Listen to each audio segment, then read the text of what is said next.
नमस्कार साथियों। तो चलिए आज के दैनिक जागरण में क्या खास खबरें हैं उन्हें हम लोग एक एक करके देख लेते हैं। और याद रखिए दैनिक जागरण का ये राष्ट्रीय संस्करण है, तो इसमें आप लोगों को महत्वपूर्ण खबरें ही देखने को मिलेंगी। केंद्र ने फिर वार्ता को बुलाया, किसानों ने 2 दिन टाला दिल्ली कूच। आप देख रहे हैं कि एमएसपी समेत कुछ अन्य मांगों को लेकर हमारे किसान आंदोलन कर रहे हैं, तो उसी की बात हो रही है। और मैंने हमेशा कहता हूँ ये बात कि अगर हमारे किसानों को आंदोलन करना पड़ रहा है अपनी एमएसपी के लिए, अपनी फसल की गारंटी के लिए, तो ये तो बड़ी बुरी बात है। और किसानों पर राजनीति नहीं होना चाहिए, किसानों के लिए राजनीति हो तो अच्छी बात रहती है। और आपने देखा होगा कि कोरोना महामारी में सब कुछ डूब चुका था, फिर भी हमारे किसानों ने ही हमारी लाज बचा के रखी हुई थी। आप लोग क्या सोचते हैं किसान आंदोलन पर? एक अपनी राय जरूर नीचे लिखिएगा। गन्ना खरीद मूल्य में 25 रुपये प्रति क्विंटल की वृद्धि। प्रधानमंत्री मोदी की अध्यक्षता में हुई केंद्रीय मंत्रिमंडल की बैठक में लिया गया निर्णय। गन्ने का प्रति क्विंटल खरीद मूल्य 315 से बढ़ाकर आप देखिए 340 रुपये प्रति क्विंटल हुआ है। अनुराग बोले, भारत के किसानों को पहले पहले से ही दुनिया में गन्ने की सबसे ज्यादा कीमत दी जा रही है। और देखिए गन्ने की कीमत कौन तय करता है, किस तरह से? गन्ने की उचित और लाभकारी मूल्य में दिया जाता है। ठीक है, याद रखिएगा, एमएसपी नहीं दिया जाता है। इस पर आप देखते हैं कि उचित और लाभकारी मूल्य दिया जाता है। लोकसभा के साथ ही हो सकते हैं जम्मू कश्मीर के विधानसभा के चुनाव। और जम्मू कश्मीर देखना है तो देख लीजिए, ये हमारा प्यारा भारत है, ये आपको जम्मू कश्मीर देखने को मिलेगा। और इसकी अंतर्राष्ट्रीय सीमा पाकिस्तान से लगती है, राज्यों में लद्दाख, हिमाचल प्रदेश और पंजाब से लगती है। और लोकसभा की बात करें तो 543 सीटें हैं। अगर आपको लोकसभा का चुनाव लड़ना है तो आपकी उम्र कम से कम 25 साल होनी चाहिए, अधिकतम उम्र की कोई सीमा नहीं रखी गई है। और आप देखेंगे कि इनका चुनाव डायरेक्ट जनता यानी कि मतदाताओं के द्वारा होता है। अगर आपकी उम्र 18 साल हो चुकी है तो वोटर सूची में नाम जुड़ चुका होगा, आप मतदान करने भी जाते होंगे। और एक बात याद रखिएगा, क्या याद रखना है आपको, कि इलेक्शन कमीशन ऑफ इंडिया सुनते हैं ना, भारतीय निर्वाचन आयोग एक संवैधानिक बॉडी, संविधान के अनुच्छेद 324 के तहत इसकी स्थापना की बात की गई है। और 25 जनवरी 1950 में स्थापना हुई थी। नई दिल्ली में हेडक्वार्टर देखने को मिलेगा। सुकुमार सेन पहले मुख्य चुनाव आयुक्त थे, वही करवाता है चुनाव। वित्त मंत्रालय आरबीआई ने दिए ब्याज दरों में कटौती के संकेत।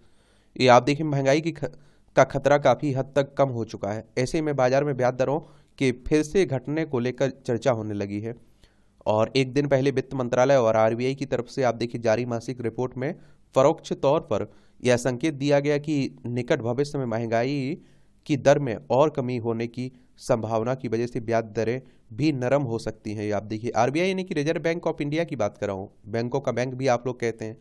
और 1 अप्रैल 1935 में इसकी स्थापना हुई थी। मुंबई में हेडक्वार्टर देखने को मिलेगा। आयकर विभाग ने कांग्रेस के खातों से जब्त किए टैक्स की बकाया 65 करोड़ रुपए। पार्टी के कई बैंक खातों से निकाली गई रकम कांग्रेस पर बकाया 115 करोड़ रुपए का आयकर है। देख लीजिए। भारत से मजबूत रिश्ता हो यूरोपीय नीति का आधार, ग्रीस पीएम कह रहे हैं। कूटनीतिक विमर्श का वैश्विक मंच बन चुके रायसीना डायलॉग के 9वें सत्र की शुरुआत ग्रीस के प्रधानमंत्री किरियाकोस मेत्सोटाकिस ने प्रधानमंत्री नरेंद्र मोदी के साथ मिलकर की। और ग्रीस के प्रधानमंत्री ने कहा है कि भारत के साथ साझेदारी को मजबूत बनाना यूरोप की विदेश नीति का आधार होना चाहिए। एक तो आप देखते हैं कि हमारी जनसंख्या ज़्यादा है तो हमारे यहाँ बाजार है, उपलब्ध है, समझ रहे हैं आप लोग, तो इसलिए हमें महत्व दिया जा रहा है इतना। गगनयान मिशन के लिए CE-20 क्रायोजेनिक इंजन तैयार हुआ। चंद्रयान-3 मिशन की सफलता के बाद इसरो गगनयान मिशन पर तेजी के साथ काम शुरू कर दिया है। और गगनयान मिशन भारत का पहला मानव अंतरिक्ष अभियान है और इसरो इस दिशा में एक और कदम बढ़ा दिया। उसने बताया कि CE-20 क्रायोजेनिक इंजन का अब गगनयान मिशन के लिए एकदम तैयार है। और देखिए इसरो की बात करें तो हमारी अंतरिक्ष एजेंसी है, इंडियन स्पेस रिसर्च ऑर्गेनाइजेशन की बात कर रहा हूँ। 15 अगस्त 1969 में इसकी स्थापना हुई थी। बेंगलोर में इसका हेडक्वार्टर देखने को मिलेगा। न्यायपालिका के भीष्म पितामह नरीमन की डेथ हो गई है। भारतीय न्यायपालिका के भीष्म पितामह के रूप में जाने जाने वाले विशेषज्ञ, विधि विशेषज्ञ और वरिष्ठ अधिवक्ता फली एस नरीमन का बुधवार को आप देखिए 95 वर्ष की आयु में इनकी डेथ हो गई है। वह हृदय कई बीमारियों से पीड़ित थे और उन्हें 70 वर्ष से अधिक समय तक वकालत की। उन्हें पद्म विभूषण और पद्म भूषण से सम्मानित किया गया है, ये भी याद रखिएगा। खामोश हो गई अमीन सयानी की जादुई आवाज। नमस्कार बहनों और भाइयों, मैं आपका दोस्त अमीन सयानी बोल रहा हूँ। 42 वर्षों तक अपनी जादुई आवाज़ में रेडियो पर हर सप्ताह गीत माला कार्यक्रम की मेजबानी से श्रोताओं को मंत्रमुग्ध करने वाली अमीन सयानी की आवाज़ सदा के लिए खामोश हो गई। मंगलवार को दिल का दौरा पड़ने के बाद उन्हें मुंबई में अस्पताल में ले जाया गया और लेकिन उन्हें बचाया नहीं जा सका। वह 91 साल के थे। कितने? 91 साल के थे। सशक्त महिलाओं के सहारे चुनौती वाले राज्यों में पैठ बढ़ाती भाजपा और 800 करोड़ रुपए खाद्य प्रसंस्करण प्रोजेक्ट भी चलाए जा रहे हैं। आंध्र प्रदेश, बिहार, बंगाल जैसे राज्य सबसे अधिक महिलाएं बनी लखपति। देश भर में महिलाओं को सशक्त करने के लिए 10 साल खजाना खोल रही है सरकार और 3 करोड़ लखपति दीदी बनाने का तय किया गया है लक्ष्य। ये भी आप देखेंगे। भारत और चीन में पूर्वी लद्दाख में शांति बनाए रखने पर सहमति। दोनों देशों के कोर कमांडरों के बीच 21वें दौर की वार्ता हुई। भारत ने की पूर्वी लद्दाख से पूरी तरह से सेना हटाने की मांग। ये आप देखिए, चाइना आप लोगों को देखने को मिलेगा। लद्दाख, हिमाचल प्रदेश, उत्तराखंड, सिक्किम, अरुणाचल प्रदेश से सीमा लगती है। यहाँ आप देखते हैं कि चाइना कब्जा करके बैठा हुआ है ना, और आगे बढ़ता रहता है। हमारे सैनिकों के बीच झड़प भी होती रहती है, तो उसी क्षेत्र की बात हो रही है। ये अब आप देखिए, अंतर्राष्ट्रीय राष्ट्रीय राजधानी की खबरें हैं, उससे जुड़ी हुई हैं। यहाँ तो आप देखते हैं कि उपराज्यपाल और मुख्यमंत्री के बीच काफत तनातनी चलती रहती है। विधानसभा स्पीकर से मिले निलंबित हाईकोर्ट के विधानसभा स्पीकर से मिले निलंबित भाजपा विधायक। ये हाईकोर्ट कह रहा है, दिल्ली हाईकोर्ट ने कहा है। शायद 7 विधायकों को आप देखते कहा गया है, निलंबित कर दिए गए थे ना, तो उसी की बात हो रही है। शैक्षिक संस्थानों को राजनीतिक मंच में नहीं बदला जा सकता है। ये आप देखिए, पीएचडी छात्रा को निलंबित करने की जीओनी के आदेश को रद्द करते हुए हाईकोर्ट ने की टिप्पणी। बिना प्रक्रियात्मक नियमों का पालन किया छात्रा पर कार्रवाई को ठहराया अनुचित। क्या था मामला? ये याचिकाकर्ता पीएचडी छात्रा स्वाति सिंह को वर्ष 2023 में महिला सुरक्षा गार्ड से मारपीट करने संबंधी एक शिकायत के सिलसिले में 3 बार बुलाया गया था। छात्रा खराब स्वास्थ्य या संबंधित तारीखों पर शहर से बाहर होने के कारण प्रॉक्टर के सामने पेश नहीं हुई और इस पर जेएनयू प्रशासन ने छात्रा को 2 सेमेस्टर के लिए निलंबित कर दिया और विश्वविद्यालय छात्रावास से बाहर निकाल दिया। कुलपति के समक्ष इस फैसले को चुनौती देने वाली अपील भी खारिज कर दी गई। इस छात्रा ने हाईकोर्ट में याचिका दायर कर राहत की मांग की थी। अब एक साथ नहीं, किस्तों में होगा नई दिल्ली स्टेशन का कायाकल्प। और सितंबर 2022 में केंद्रीय मंत्रिमंडल समिति ने दी थी इस परियोजना को स्वीकृति। निर्धारित राशि में काम करने को तैयार नहीं हुई कोई एजेंसी, तो बदलनी पड़ी है रणनीति। और 5,000 करोड़ से होना है पूरे स्टेशन का पुनर्वास। 120 हेक्टेयर में होना है पुनर्विकास का कार्य। भारत और ग्रीस सैन्य व कारोबारी क्षेत्र में सहयोग बढ़ाने को तैयार है। पीएम मोदी और ग्रीस के पीएम मित्सोटाकिस के बीच शिखर वार्ता हुई है। मोदी ने यह भी कहा है कि भारत और ग्रीस के बीच रक्षा एवं सुरक्षा के क्षेत्र में बढ़ता सहयोग गहरे आपसी विश्वास को प्रदर्शित करता है। इस क्षेत्र में कार्यदल के गठन से हम रक्षा, साइबर सिक्योरिटी, आतंकवाद व समुद्री सुरक्षा जैसी साझा चुनौतियों पर आपसी सहयोग बढ़ा सकेंगे। दोनों देश संयुक्त राष्ट्र और अन्य वैश्विक संस्थानों में सुधार पर भी सहमत हुए ताकि उन्हें समसामयिक बनाया जा सके। दोनों देश वैश्विक शांति व स्थिरता में योगदान के अपने प्रयास जारी रखेंगे। संयुक्त राष्ट्र यानी कि यूनाइटेड नेशंस की बात हो रही। 24 अक्टूबर 1945 में इसकी स्थापना हुई थी। न्यूयॉर्क यूएसए में इसका हेडक्वार्टर देखने को मिलेगा। किसी खतरे का मुकाबला करने से पीछे नहीं हटेंगे, ये हमारे राजनाथ सिंह रक्षा मंत्री कह रहे हैं। रक्षा मंत्री ने नौसैनिक अभ्यास मिलन 24 का उद्घाटन किया। कहा, प्रमुख व अधिपत्य से आती है नकारात्मक शांति। ये आप देखते हैं कि 24वां है ना, ये 2024 है ना, मिलन 24, ये 12वां संस्करण है, याद रखिएगा ये। और इसमें आप देखिए 50 देशों से ज़्यादा की सेनाएं, 50 देशों से ज़्यादा भाग ले रहे हैं इसमें, ये भी आप लोग याद रखिएगा। और मिलन 2024 को महासागरों और पहाड़ों के दायरे में मौजूद देशों के बीच बेहद जरूरी भाईचारा बनाने का प्रयास बताया है। चलिए, तो ये भी याद रखिएगा आप लोग। मध्यस्थता में सुधारों पर विशेषज्ञ समिति ने सौंपी रिपोर्ट। केंद्र कह रहा है, केंद्र सरकार ने बुधवार को सुप्रीम कोर्ट को बताया कि पूर्व विधि सचिव टीके विश्वनाथन की अध्यक्षता वाली विशेषज्ञ समिति ने मध्यस्थता क्षेत्र में प्रस्तावित सुधारों पर अपनी रिपोर्ट कानून मंत्रालय को सौंप दी है। शादी के कारण महिला की बर्खास्तगी लैंगिक भेदभाव है, सुप्रीम कोर्ट कह रहा है। Lieutenant Selina John military nursing service से कर दिया गया था बर्खास्त। सेलिना को 60 लाख रुपए का मुआवजा दिया जाने का दिया आदेश। तो आप देख रहे हैं इस तरह का भेदभाव भी होता रहता है, पर सुप्रीम कोर्ट आता है। CGWA बताए भूजल में आर्सेनिक मिलने पर क्या कार्रवाई की गई। एनजीटी ने भूजल प्राधिकरण के स्पष्ट जवाब नहीं दाखिल करने पर उठाए सवाल और जवाब ना दाखिल करने वाले विभिन्न राज्यों को भी रिपोर्ट देने को कहा। एनजीटी 2010 में आया हुआ था, नेशनल ग्रीन ट्रिब्यूनल की बात हो रही है। प्रधानमंत्री मोदी का सपना स्वस्थ और विकसित भारत है, मानवीय स्वास्थ्य मंत्री कह रहे हैं। भारत के स्वास्थ्य मॉडल में सार्वजनिक हिताय सर्वजन सुखाय की भावना है। कहा पूर्वोत्तर को देश के विकास इंजन के तौर पर देखा जा रहा है। अब 14 विदेशी शहरों में भी होगी मेडिकल प्रवेश परीक्षा। मेडिकल प्रवेश परीक्षा NEET UG इस बार 5 मई को 14 विदेशी शहरों में भी आयोजित की जाएगी।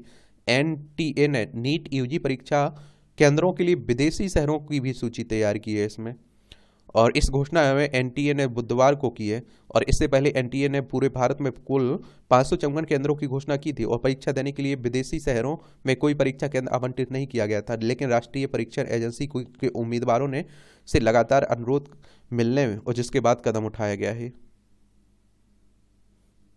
ब्रिटेन कनाडा जैसे देशों में भी सेवाएं दे सकेंगी CA यानी कि चार्टर्ड अकाउंट की बात हो रही है। CA पाठ्यक्रम में EI CA को विश्व स्तरीय बनाने के लिए ICAI ने पाठ्यक्रमों में बदलाव किया है और जिसमें आर्टिफिशियल इंटेलिजेंस को जोड़ा गया है। इसी तरह 20-20 साल से सेवा दे रहे CEO को अलग से AI के साथ तकनीक में भी पारंगत किया जाएगा। मुक्त व्यापार समझौते के तहत ICAI ने सरकार को पेश किया मसौदा, परस्पर आधार पर होगी व्यवस्था, दूसरे देशों के CA भी भारत में कर सकेंगे प्रैक्टिस। चलिए अच्छी बात है। भारतीय सनदी लेखाकार संस्थान की बात हो रही है, ICAI। अब आप देखिए ये राजनीति की खबरें हैं। उत्तर प्रदेश में समाजवादी पार्टी कांग्रेस का गठबंधन हो चुका है। 17 सीटों पर आप देखते हैं कि 80 सीटें हैं ना, तो 17 सीटों पर कांग्रेस लड़ेगी, बाकी सीटों पर 63 पर समाजवादी पार्टी लड़ेगी।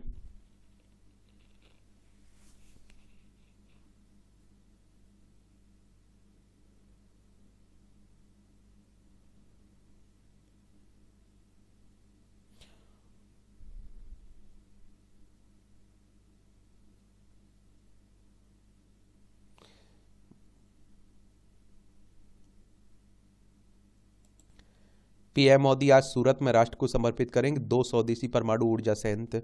2500 करोड़ रुपए की लागत से बने 700 मेगावाट के प्लांट।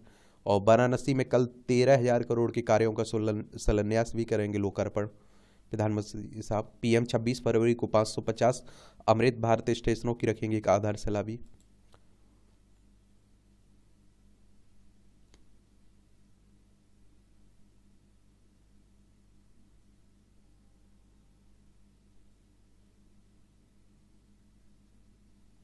अब आप देखें ये जो फली एस नरीमन थे ना, इनका जन्म हुआ था 10 जनवरी 1929 में और 21 फरवरी 2024 में इनकी डेथ हो गई है।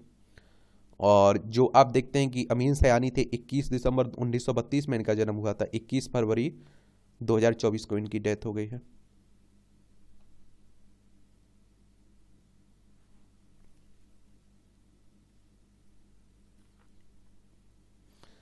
हिडमा के गांव में नक्सलियों पर मिली मनोवैज्ञानिक जीत। आज छत्तीसगढ़ में अमित शाह ऑपरेशन की प्रगति कर सकते हैं समीक्षा। 1 करोड़ के इनामी नक्सली की मां ने कैंप में कराया स्वास्थ्य परीक्षण। विगत माह नक्सल विरोधी ऑपरेशन की नई रोडमैप को दी गई थी हरी झंडी। ये नक्सल देखिए, नक्सलवादी क्योंकि अगर हम लोग बात करें तो ये हमारे ही देश के लोग हैं, बस गलत रास्ता अपना लेते हैं, उन्हीं की बात हो रही है। और नक्सलवाद साम्यवादी क्रांतिकारियों के उस आंदोलन का अनौपचारिक नाम है जो भारतीय कम्युनिस्ट आंदोलन के फलस्वरूप उत्पन्न हुआ है। और भारत में नक्सली हिंसा की शुरुआत वर्ष 1967 में पश्चिम बंगाल के दार्जिलिंग जिले के नक्सलवाड़ी गांव में हुई थी, इसलिए इसे नक्सलवाद कहा गया है। और जमींदारों द्वारा छोटे किसानों के उत्पीड़न पर अंकुश लगाने के लिए सत्ता के खिलाफ चारू मजूमदार, कानू सन्याल, कन्हाई चटर्जी द्वारा शुरू किए गए इस सशक्त आंदोलन को नक्सलवाद का नाम दिया गया। यह आंदोलन चीन के कम्युनिस्ट नेता माओ त्से तुंग की नीतियों का अनुगामी था, इसलिए इसे माओवाद भी कहा जाता है। और आंदोलनकारियों का मानना था कि भारतीय मजदूरों और किसानों की दुर्दशा के लिए सरकारी नीतियां जिम्मेदार हैं, और ये अभी भी मानते हैं। आप देखते हैं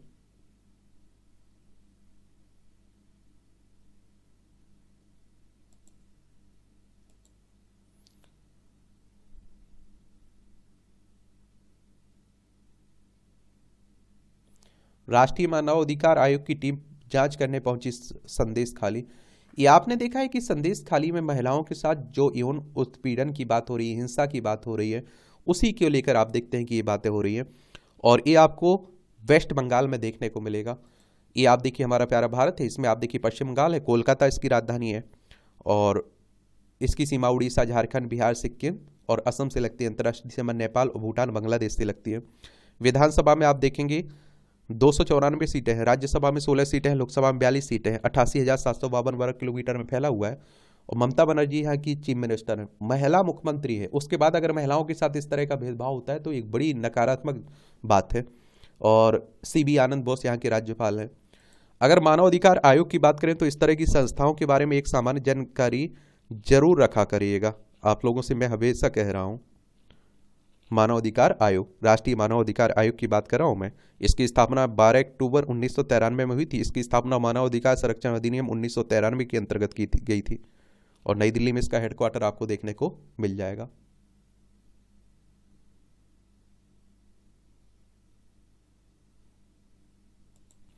मोदी जी ने आदिवासी त्योहार के शुभारंभ पर दी शुभकामनाएं। ये आप देखिए, देश के सबसे बड़े आदिवासी त्योहारों में से एक है सरक्का मैदारम जथारा। ये आप देखते हैं कि ये त्योहार देवी देवताओं के सम्मान का एक आदिवासी त्योहार है। क्रायोजेनिक तकनीक भारत के गर्व और स्वाभिमान की कहानी। भारत आज अंतरिक्ष के क्षेत्र में एक बड़ी ताकत है, और इसमें आप देखिए स्वदेशी क्रायोजेनिक तकनीक का अहम योगदान है। लेकिन एक समय था कि जब अमेरिका सहित दुनिया के ताकतवर देश भारत को क्रायोजेनिक तकनीक नहीं देना चाहते थे। ऐसे में भारत ने अपने विज्ञानियों की मेधा के दम पर स्वदेशी क्रायोजेनिक तकनीक विकसित की, और ऐसी क्षमता रखने वाले चुनिंदा देशों की कतार में शामिल हो गया। क्रायोजेनिक इंजन की अगर बात करें तो आप देखिए, क्रायोजेनिक इंजन बेहद कुशल प्रोपल्सन सिस्टम है। इसका इस्तेमाल रॉकेट के ऊपरी चरणों में किया जाता है। ये रॉकेट को एक खास आवेग देता है, और जिससे उसकी पेलोड क्षमता बढ़ जाती है। टैंकों की क्षमता 17,000 किलोग्राम से अधिक ईंधन की होती है, और यह कम से कम 720 सेकंड तक इंजन को ऊर्जा दे सकते हैं। आमतौर पर ये इंजन ईंधन के तौर पर लिक्विड ऑक्सीजन और लिक्विड हाइड्रोजन का इस्तेमाल करते हैं। क्रायोजेनिक इंजन के इस्तेमाल से रॉकेट इंजन की क्षमता बढ़ जाती है और वह बेहतर प्रदर्शन करता है। चुनिंदा देशों के पास है ये तकनीक। भारत अपना क्रायोजेनिक इंजन विकसित करने वाला दुनिया का छठा देश बना। अमेरिका, रूस, चीन, फ्रांस, जापान के पास पहले से क्रायोजेनिक इंजन बनाने में क्षमता है, ये भी याद रखिएगा। छठवें देश है हम लोग। क्रायोजेनिक तकनीक, तो क्रायोजेनिक का मतलब कम तापमान।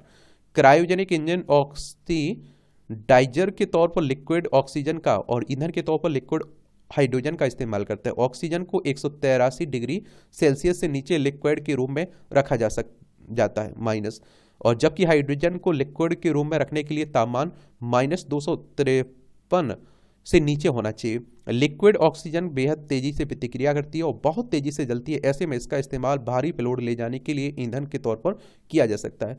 क्रायोजेनिक टेक्नोलॉजी खरीदने का प्रयास, तो 20वीं सदी के 8वें दशक में भारत ने अपने geosynchronous satellite launch vehicle rocket के लिए क्रायोजेनिक इंजन खरीदने का प्रयास किया।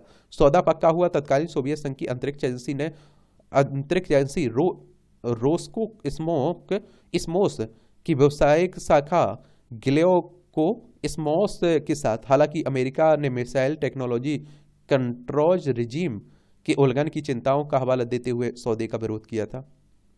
इंजन बनाने का फैसला, तो इसके बाद तत्कालीन प्रधानमंत्री PV नरसिम्हा राव ने फैसला किया कि भारत अपना क्रायोजेनिक इंजन बनाएगा। हालांकि उस समय इसरो को स्पेस कंपोनेंट बेचने पर प्रतिबंध था। अप्रैल 1994 में क्रायोजेनिक तकनीक कार्यक्रम की शुरुआत हुई। इस कार्यक्रम में के लिए 300 करोड़ रुपए का बजट रखा गया था। CE-20 क्रायोजेनिक इंजन, तो चंद्रयान-3 मिशन के लिए C-20 क्रायोजेनिक इंजन का इस्तेमाल किया गया, और C-20 गैस जेनेटिक साइकिल के साथ भारत का पहला क्रायोजेनिक इंजन है, और यह यह इसरो द्वारा बनाया गया सबसे बड़ा पर क्रायोजेनिक इंजन भी है। ये साइंस ट्रैक से जुड़ा हुआ पार्ट है, पढ़ लिया करिएगा। दिल्ली पुणे में आप देख, पुणे से 3,500 करोड़ रुपए की म्याऊ म्याऊ ड्रग्स जब्त हुई है। अब आप देखते आती कहाँ से, कौन लाता है, बड़े लोग शामिल रहते हैं तो उनके नाम सामने आने चाहिए सामने। एलर्जी दवा से संबंधित दवाओं की गुणवत्ता खराब है। देश भर की 46 दवाओं के सैंपल फेल, इनमें 14 हिमाचल के उद्योगों में बनी है। आंखों के इन्फेक्शन, गैस व त्वचा संक्रमण की दवाओं की गुणवत्ता भी सही नहीं है। केंद्रीय औषध मानक नियंत्रण ने जनवरी के लिए में लिए थे 932 दवाओं के सैंपल।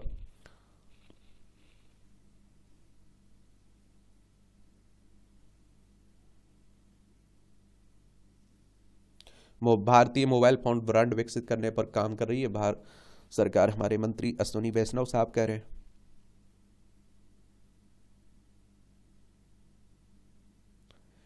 बाढ़ की सूचना देने संग कृषि के लिए भी लाभकारी हो गया नया सिस्टम। आईआईटी दिल्ली, इसरो ने किया विकसित, कम समय में विस्तृत पूर्वानुमान, जल उपलब्धता व नमी की देगी जानकारी। अच्छी बात है। जो आपका संपादकीय पाठ रहता है वो शाम के क्लास आती है तो उसे जरूर देखा करिएगा, वो आपके लिए काफी महत्वपूर्ण भी रहता है। वित्त मंत्रालय ने आपको जो बताया, वाणिज्य मंत्री पीयूष गोयल की ब्याज दरों को कम करने की जता चुके हैं संभावना। केंद्रीय बैंक ने महंगाई दर पर अपने अनुमान को घटाकर 5% किया है। ऐप से अनधिकृत कर्ज वितरण पर लगाम लगाए नियामक। आजकल आप देख रहे हैं कि आसानी से आपको एप्लीकेशन से ऐप लोन मिल जाता है बाद में, लेकिन परेशानी आपको झेलनी पड़ती है। डीपीआई का जीडीपी में योगदान 0.9% है। आधार, यूपीआई और फास्टैग जैसे डिजिटल सार्वजनिक ढांचे का। आप जीडीपी से क्या जानते हैं, जीडीपी होती क्या है, ये आप लोगों को नीचे लिखना है। मैं बार बार आपसे एनसीईआरटी के बारे में करता रहता हूँ, कई बार हम लोग इस पर बात भी किए, तो आप लोग जरूर बताइएगा। 5वीं सबसे मूल्यवान कंपनी बनी एसबीआई। सूचना प्रौद्योगिकी वाली कंपनी इन्फोसिस के वो पीछे भारतीय स्टेट बैंक मार्केट कैप के हिसाब से 5वीं सबसे मूल्यवान कंपनी बनी है। और आप देखते हैं कि एसबीआई का बाजार पूंजीकरण, ये आप देखेंगे 6,88,578.43 करोड़ रुपए था, जो इन्फोसिस के 6,87,349.95 करोड़ रुपए से 1,1228.48 करोड़ रुपए अधिक है। एसबीआई की स्टेट बैंक ऑफ इंडिया की बात कर रहा हूँ, मुंबई में इसका हेडक्वार्टर देखने को मिलेगा। आप लोग खाते भी तो खुलवाते होंगे इसमें। इसकी स्थापना कब हुई थी? 1 जुलाई 1955 में हुई थी।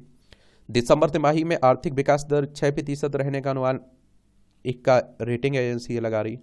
मैन्युफैक्चरिंग में मजबूती से घट रही बेरोजगारी। चालू वित्त वर्ष में तीसरी तिमाही में शहरी बेरोजगारी दर 6.5% हुई। बेरोजगारी दर में कमी से श्रमिकों की सहभागिता की दर में हुई है बढ़ोतरी।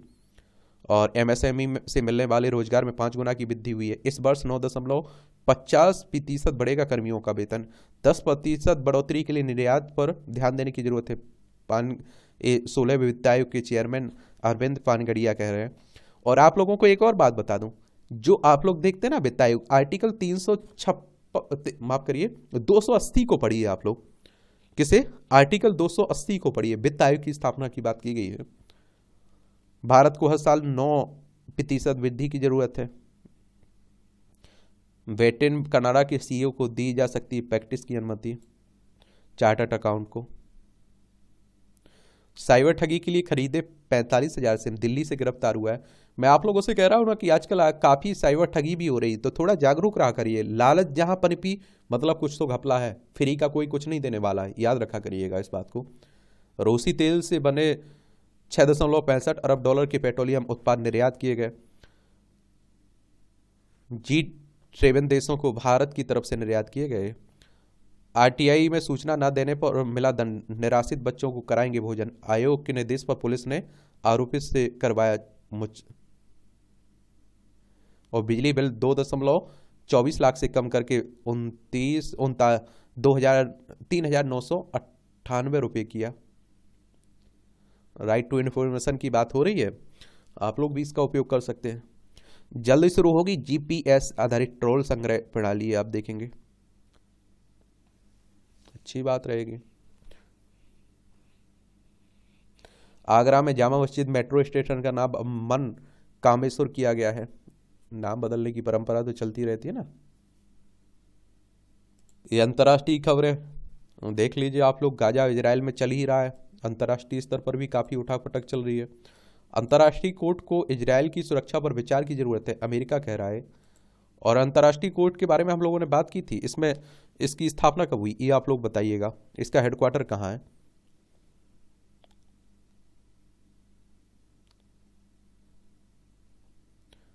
अमेरिका पन्नू के हद पर पार करने पर करेगा कार्रवाई, रिचर्ड वर्मा कह रहे। अमेरिकी उप विदेश मंत्री ने कहा कि भारत में अमेरिका के बीच असाधारण रक्षा संबंध हैं। अमेरिका में उपराष्ट्रपति पद के प्रत्याशी बन सकते विवेक रामास्वामी। रामास्वामी राष्ट्रपति पद की उम्मीदवारी के लिए प्रतिस्पर्धा कर चुके हैं। अमेरिका में अब देखते हैं कि राष्ट्रपति के चुनाव है। भारतवंशी सांसद कृष्ण मूर्ति 50 प्रभावशाली लोगों में शामिल हुए। अमेरिका के शिकागो शहर के प्रतिष्ठित शिकागो मैगजीन ने भारतवंशी सांसद राजा कृष्णमूर्ति को 50 सबसे अधिक प्रभावशाली शिकागो वासियों की सूची में आप देखते हैं कि शामिल किया है।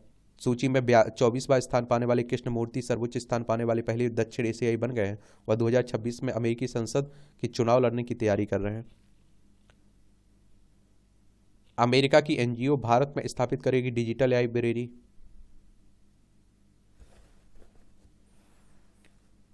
डिजिटल साक्षरता, ग्रामीण भारत में शिक्षा और डिजिटल साक्षरता को बढ़ावा देने के लिए एक पहल प्रोजेक्ट उम्मीद को teach for life, India development and relief fund, गुरु कृपा फाउंडेशन और SM सहगल फाउंडेशन ने साझेदारी शुरू की है।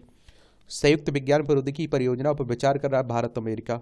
अंतरिक्ष में परमाणु हथियार की तैनात की कोई मंशा नहीं है, पुतिन साहब कह रहे हैं।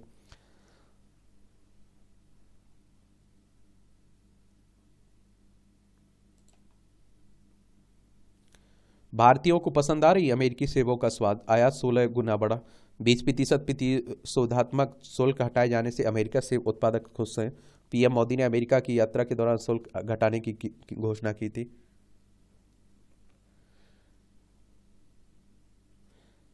ये आप देखिए, ब्रिटेन की परमाणु नियामक प्रणाली का परीक्षण विफल हो चुका है। कवि पाब्लो नेरूदा की मौत की होगी फिर से जांच। कौन पाब्लो नेरूदा? ये पाब्लो नेरूदा चिली के सांसद, राजनयिक और नोबेल पुरस्कार विजेता कवि थे। उन्हें लैटिन अमेरिका के महानतम कवियों में से एक गिना जाता है। 1970 में वो चिली के वामपंथी आंदोलन के प्रमुख प्रवक्ता थे। बालो का जन्म 12 जुलाई 1904 को दक्षिणी चिली के एक छोटे से कृषि समुदाय फेरल में हुआ था। नेरूदा चिली के समाजवादी राष्ट्रपति साल्वाडोर एंदे के मित्र और सलाहकार थे। उनकी मृत्यु की जांच 2011 में शुरू हुई थी, जब उनके पूर्व ड्राइवर मैनुअल अरा ने दावा किया था कि पेनोसे ने उन्हें मैक्सिको जाने से पहले मरवा दिया। यह अमेरिका के सैन फ्रांसिस्को से बोस्टन के लिए यूनाइटेड एयरलाइंस के विमान की उड़ान की दुर्घटना दौरान उसका एक पंप क्षतिग्रस्त हो गया है। अब आप देखिए, खेल की खबरें हैं, देख लिया करिएगा आप लोग किस खिलाड़ी का संबंध किससे है। आंध्र प्रदेश के वामसी कृष्णा ने 1 ओवर में जड़े 6 छक्के। देख लीजिए, Naidu trophy.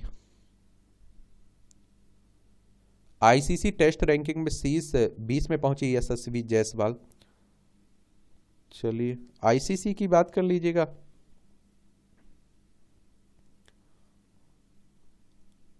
International cricket council की बात कर रहा हूं मैं, समझ रहे हो आप कि नहीं समझ पा रहे हो?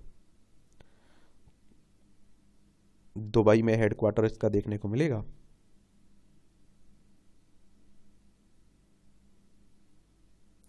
स्थापना कब हुई थी? 1909 में, 15 जून 1909 में। साइकिलिंग में भारत की स्वयं शुरुआत एशियाई चैंपियनशिप में। इंदिरा गांधी इंडोर स्टेडियम के वेलोड्रम में आयोजित एशियाई ट्रैक साइकिलिंग चैंपियनशिप के पहले दिन में भारत ने स्वयं शुरुआत की। भारत ने 1 स्वर्ण, 2 रजत और 1 कांस्य पदक सहित कुल 4 पदक जीते हैं। भारत की जूनियर महिला टीम स्प्रिंट स्पर्धा में बुधवार को स्वर्ण पदक जीतकर अपना खाता खोला है। सरिता कुमारी, सबीना कुमारी, निया सेबेस्टियन और जैना मोहम्मद अली पैर खान की टीम ने कोरियाई टीम को पछाड़ते हुए स्वर्ण पदक अपने नाम किया है। और पैरा टीम ने जीता है रजत पदक। पैरा यानी कि आप देखते हैं कि जो विकलांग होते हैं ना, उन्हीं की बात हो रही है। मुकुंद क्वार्टर फाइनल में। ये आप देखिए, वाइल्ड कार्ड धारक शशि कुमार मुकुंद ने ब्रिटिश प्रतिद्वंदी फिलिक्स जैल को हराकर महा ओपन ATP चैलेंजर 100 टूर्नामेंट के क्वार्टर फाइनल में प्रवेश कर लिया है। सुएज को पैरालंपिक कोटा। भारत के पैरा पैरा तैराक सुयांश यादव ने बुधवार को पुरुषों की 50 मीटर बटरफ्लाई S7 प्रतियोगिता में पेरिस पैरालंपिक कोटा प्राप्त कर लिया है। यूएई की कोच बने लालचंद। 2007 में T20 विश्व कप जीतने वाली भारतीय टीम के कोच रहे लालचंद राजपूत को यूएई ने मुख्य कोच नियुक्त किया है। भारतीय दृष्टिबाधित पुरुष क्रिकेट टीम आज पाकिस्तान से भिड़ेगी। ऐश्वर्य तोमर पर दबदबा ऐश्वर्य तोमर का दबदबा GND विश्वविद्यालय ने जीता स्वर्ण पदक। गुरु नानक देव विश्वविद्यालय के ओलंपियन निशानेबाज है ना ऐश्वर्य पिता सिंह तोमर। टेटी चैंपियनशिप में हारी पुरुष व महिला टीम। शीर्ष 100 से बाहर हुए सुमित नागल। जम्मू कश्मीर में खेलों का नया युग है, सिन्हा कह रहे हैं, उपराज्यपाल कह रहे हैं यहाँ के। जमी हुई पेंगोंग झील पर दौड़ आप देख रहे हैं। गूगल फोटोज पर तैयार साझा करें एल्बम। चलिए पढ़ सकते हैं आप लोग। लिखने भर से बन जाएगा video. Text to video tools आ गया है ना। एक मास में 62 लाख ने किया राम लला का दर्शन। 50 करोड़ रुपए की अर्पण हुई है। सोचिए, इसीलिए तो कहा जा रहा है कि धार्मिक पर्यटन बनेगा ये।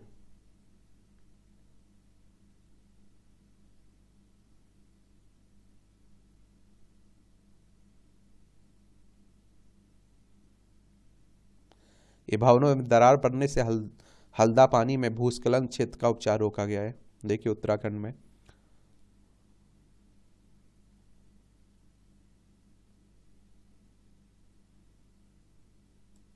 यहां भी आपको जनरल नॉलेज की जानकारी मिल जाती है। परीक्षा के पॉइंट ऑफ व्यू से भी पॉइंट मिल जाते हैं। अब्राहम वैक्समैन ने खोजी टीबी पर प्रभावी पहली एंटीबायोटिक। 1946 में आज ही के दिन अमेरिका में डॉक्टर सेलमैन अब्राहम वैक्समैन ने टीबी के खिलाफ प्रभावी पहली एंटीबायोटिक स्ट्रेप्टोमाइसिन की खोज की थी। वैक्समैन ने 1947 में जीवाणु स्ट्रेप्टोमाइसिस ग्रीसियस से स्ट्रेप्टोमाइसिन को अलग किया था। इसके लिए उन्हें नोबेल पुरस्कार भी मिला था। क्लोनिंग के जरिए बनी पहली भेड़ डॉली के जन्म की घोषणा हुई। 1997 में आज ही के दिन स्कॉटलैंड के विज्ञानियों की टीम ने पहली बार एक भेड़ की कोशिश से इसको उसका क्लोन बनाने की जानकारी दी थी। क्लोन भेड़ 5 जुलाई 1996 को पैदा हुई थी, लेकिन इसकी घोषणा 7 महीने बाद की गई थी। अमेरिकी गायिका के नाम पर उनका नाम डाली पड़ा था। पुलिस ऑफिसर के किरदार में के लिए पहले पसंद थे इफ्तिखार। या प्रसिद्ध अभिनेता इफ्तिखार अहमद शरीफ का जन्म 1924 में आज ही के दिन जलंधर में हुआ था। 1950 में मुकद्दर फिल्म से बॉलीवुड में अपनी शुरुआत की। कई छोटी छोटी भूमिकाएं करने के बाद 1955 में श्री 420 एक ईमानदारी पुलिस वाले की भूमिका में उन्हें प्रसिद्धि दिलाई। 1969 में इत्तेफाक फिल्म के बाद उनकी छवि एक पुलिस ऑफिसर की बन गई। दीवार, जंजीर, डॉन, हरे रामा हरे कृष्णा, लोफर, तीसरी मंजिल, दाग, इफ्तिखार की उल्लेखनीय फिल्में। 4 मार्च 1995 को इनकी डेथ हो गई थी। हरी भरी सब्जियां खाने से नींद संबंधी विकार का खतरा कम है, अनुसंधान कर रहे हैं। अंतरिक्ष में क्लिनिकल ट्रायल की तैयारी। ये आप देखिए, विश्व में पहली बार अंतरिक्ष में रहते हुए मॉड्यूल यात्रियों को दे सकता है मेडिकल सपोर्ट। ट्रायल के दौरान देखा जाएगा कि ये दवाएं अंतरिक्ष यात्रियों के लिए कितनी उपयोगी होंगे। 24 दवाओं का सैंपल तैयार किया गया है। 50% से ज़्यादा लाल रक्त कोशिकाएं घट जाती हैं। अंतरिक्ष में यात्रियों के शरीर की 50% से ज़्यादा लाल रक्त कोशिकाएं नष्ट हो जाती हैं और लौटने के साल भर बाद यह स्थिति बनी रहती है। इसकी वजह से यह थका हुआ महसूस करता है। चिड़ियाघर में मगरमच्छ के पेट से निकले 70 सिक्के। वॉशिंगटन अमेरिका की घटना है। ये आप देखिए, प्लिंथ प्रतियोगिता के लिए कलाकृति का चयन। लंदन के चौथे प्लिंथ कमीशन के लिए ट्राफलगर स्क्वायर पर प्रदर्शित करने के लिए फोर्था प्लिंथ प्रतियोगिता के लिए चुनी गई है। ब्रिटिश कलाकार चीला बर्मन द्वारा बनाई गई कलाकृति the smile you send returns you. इस प्रतियोगिता के लिए कुल आप देखेंगे कि कितने 14 कलाकृतियों का चयन किया गया है। इस कलाकृतियों को लेकर दर्शकों में काफ़ी उत्सुकता भी है। विजेता की घोषणा मार्च में की जाएगी। दुनिया में तेजी से बढ़ रहे हैं वायरस क्लोनिंग के मामले। 48% को 50,000 रुपये से अधिक का नुकसान हुआ वायरस क्लोनिंग से। आर्टिफिशियल इंटेलिजेंस से उत्पन्न वायरस क्लोनिंग डीप फेक की एक नए रूप में सामने आया है। भारत सहित पूरी दुनिया में साइबर अपराधी इसकी इस्तेमाल पैसे ऐंठने के लिए कर रहे हैं। बीते वर्ष दिसंबर में दिल्ली लक्ष्मी चंद चावला को साइबर ठगी ने व्हाट्सएप पर क्लोन की गई एक बच्चे की आवाज़ में भेजकर 50,000 रुपये की फिरौती की थी। स्टीफन फ्राई, सादिक खान और वाइडन जैसे प्रसिद्ध चेहरे भी वॉइस क्लोनिंग के शिकार हो चुके हैं।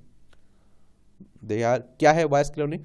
तो वॉइस क्लोनिंग एक एआई तकनीक है जो हैकर्स को किसी की ऑडियो रिकॉर्डिंग लेने, उनकी आवाज़ पर एआई टूल को प्रशिक्षित करने और उसे फिर से बनाने की अनुमति देता है। पेशेवर हैकर ड्रेन सेरेट्स ने बताया कि इसका उपयोग मूल रूप से ऑडियो बुक बनाने उन लोगों की मदद करने के लिए किया गया था जिन्होंने चिकित्सा कारणों से अपनी आवाज़ खो दी। लेकिन आज हॉलीवुड और साइबर ठगों द्वारा इसका तेजी से उपयोग किया जा रहा है।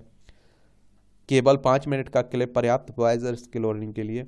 सेरेट्स के अनुसार 1990 के दशक के अंत में जब यह प्रौद्योगिकी सामने आई थी तब इसका उपयोग एआई विशेषज्ञों तक ही सीमित था, लेकिन कुछ वर्षों से में तकनीक अधिक सुलभ और किफायती हो गई है। ऐसे बचे वॉइस क्लोनिंग से। विशेषज्ञों ने वॉइस क्लोनिंग को पहचानने के लिए कुछ उपाय सुझाए। अगर बात करते समय आपके पीछे से अलग तरह का शोर सुनाई पड़े तो इससे तुरंत सतर्क हो जाना चाहिए। ऐसा तब होता है जब किसी भीड़ वाले कमरे में आवाज़ क्लोन की गई हो।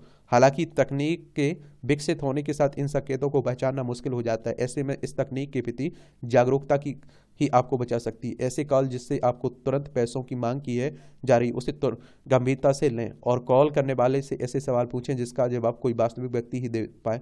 डिजिटल फुटप्रिंट के प्रति भी सजग रहना आवश्यक है। ऑनलाइन अपलोड की जाने वाली चीज़ों पर भी विशेष सतर्कता बरतें। ये आप देखिए, मूवियों से जुड़ी खबरें पढ़ना हो तो पढ़ सकते हैं, नहीं पढ़ना हो तो छोड़ सकते हैं। और इस तरह से आप देखेंगे कि आज के न्यूज़पेपर की कहानी खत्म होती है। आप लोग पढ़ते रहिए, एंजॉय करते रहिए। आपका कोई सवाल हो मेरे लिए, सुझाव हो तो बता सकते हैं। मेरी तरफ से शुभकामनाएं हैं। आप ईमानदारी से तैयारी करिए, ईमानदारी से मेहनत करिए। ठीक है।